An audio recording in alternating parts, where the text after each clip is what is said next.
संदीप राजनीति तमकुही राज रोने के हमारा उपाय बा। अच्छा। बोलो न ताहर कराए बा। हेलो बोलिए। हाँ रोने के हमारा उपाय बा।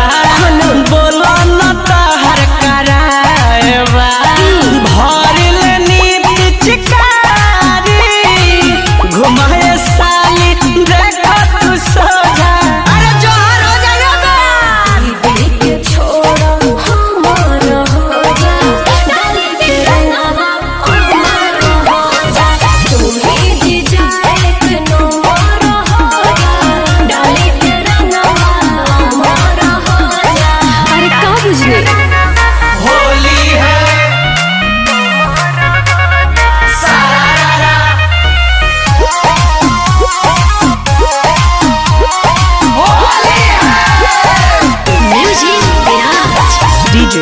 संदीप राजनीति तमकुही राज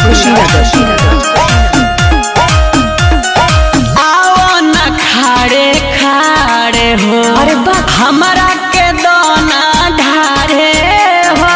पापा न चले दीदी के देखी हो बानियों भी कुंवर हो। अरे अरे ये का करता ले। आओ न खाड़े खाड़े हो। ऐसे कैसे हमारा के देवे दोना ढारे हो। पापा न चले दीदी के देखी हो बानियों भी कुंवर हो। कोदा हम पे दया हाथ लगावे तो एक बार हो जा। अरे बाप ना हवा दीदी के छोड़ो हमार हो जा।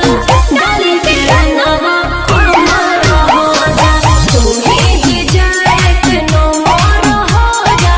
डाली के रंगवा हमार हो जा। डाली के रंगवा हमार हो जा।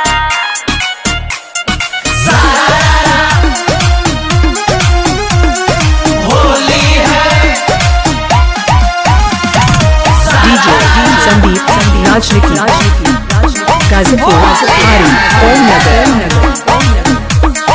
हरी हर डाली खिला लगा कौन सेट खाई खलका हो। चलो न चंचल लागत पूरा मचैबो त हल्का हो। हरी पूरा पलान बा। हरी हर डाली खिला लगा हो कौन सेट खाई खलका हो। जीजा मुकेश लागत पूरा मचैबो त हल्का हो। राइटर में राज आज पिचकारी में फूल रंग तोहरेला बोझा। ओए होए दीदी के छोड़ा हमार हो जा। डाली के रंगवा हमार हो जा। तोही जी जाए के नंबर हो जा। Mobile number 95 010 51 135। अरे यह तो चाहत रहनी आवो खोजा।